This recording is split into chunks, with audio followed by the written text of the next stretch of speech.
Hi guys, so this is Mia, my latest boa constrictor. She's a rehome and this is her new Viv. The reason I'm talking to you about it is because a lot of people ask me, oh, how much does it cost to get a snake? Or what did the snake cost? What's its value? And I usually say, actually, it's about the cost of setting up. And initially it can be quite a high cost, but you know, it's good to consider everything, not just the cost of the actual animal. So I wanted to save a bit of money and I really enjoy building my own Vivs. So I bought this Viv as a flat pack from Pro Vivs, which came quite quickly in about 2 weeks, which I thought was really great. It's really good quality wood. It came with the glass and the little plastic vents, which you can see up at the top, and there's also one down at the bottom here to give a better airflow. If you're putting your own vents in, it's a good idea to put one higher and one lower because it encourages a better airflow through your Viv. And it came with the necessary bits and pieces for actually fitting it together, so the screws and whatnot, which were pretty good quality actually.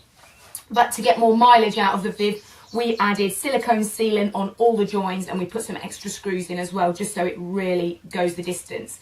Now we also use the silicone sealant all the way around, so every nook and cranny, every gap and crack in there has got silicone sealant, and that means the wood will be protected from moisture, urates, all that kind of stuff, and it'll keep it really well protected. And again, we'll get more for our mileage. Now this is a 5 foot by 2 by 2 foot Viv, and it cost £135, which I thought was really, really good. And we banged it up in an evening. It was nice and easy. So this lovely shelf at the back, which looks like it's a floating shelf. If you look carefully, actually it's got a leg. That's a bit of broom handle. And I bought the board in that size from B&Q for £13. And you know, I like to put shelves in all my Vivs now, because otherwise that's just dead space. And this is giving her the opportunity to climb and exercise and use muscles that she wouldn't otherwise.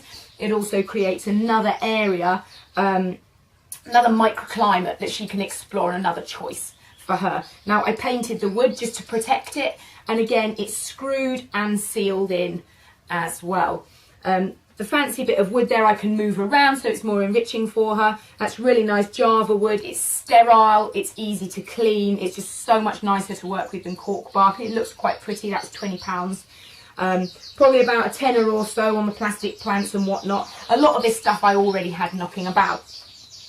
You can see she's just got a litter tray at the back there for her water. Really important that snakes can fully submerge and have a good soak if they want to. That's really important. Obviously a boa constrictor likes a little bit higher humidity as well, so a bigger water tray helps with that. If you have a close look at the back there, just around there, you can see we drilled a hole to pass the sensor from our thermostat through, which is all the way under here. Here we are. We've just got Habitat dimmer on there. You've just got to have a thermostat with your Vivs. I still come across so many people that don't do it. This is a life-saving piece of equipment. It will stop her cooking alive. We have a temperature or electrical fault, the temperature in the house gets too hot or whatever, but it also means we can set it to her preferred hotspot temperature.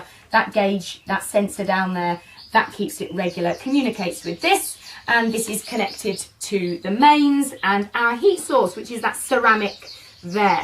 Now this flat pack didn't come with any of the bits and pieces, so we bought a Komodo ceramic lamp fitting, and it came with a bracket, ceramic lamp, and then of course absolutely essential, that cage there, which is really easy to use. It's a Komodo one, it just slots on and off, so we can change the bulb if we have to, but ceramics go on forever, so really, really good value for money. We could have used an infrared for heat, but you go through them quicker. They're a little bit cheaper in the short term, but they don't last as long as a ceramic. And the other joy of ceramic is she can't see it at all, so at night she gets proper darkness. And for her daylight cycle, although we've got natural light coming in the window, we've provided her a daylight cycle using white LEDs, and these are awesome. Just get these from IKEA for £8.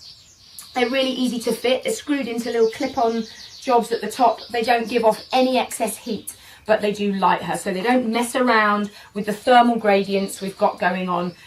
Nice and easy to use, and we've got those hooked up to a timer underneath, so we don't even need to worry about turning them on or off in the morning. She's just on some sterilised bark chip in there, £30 for a really big sack.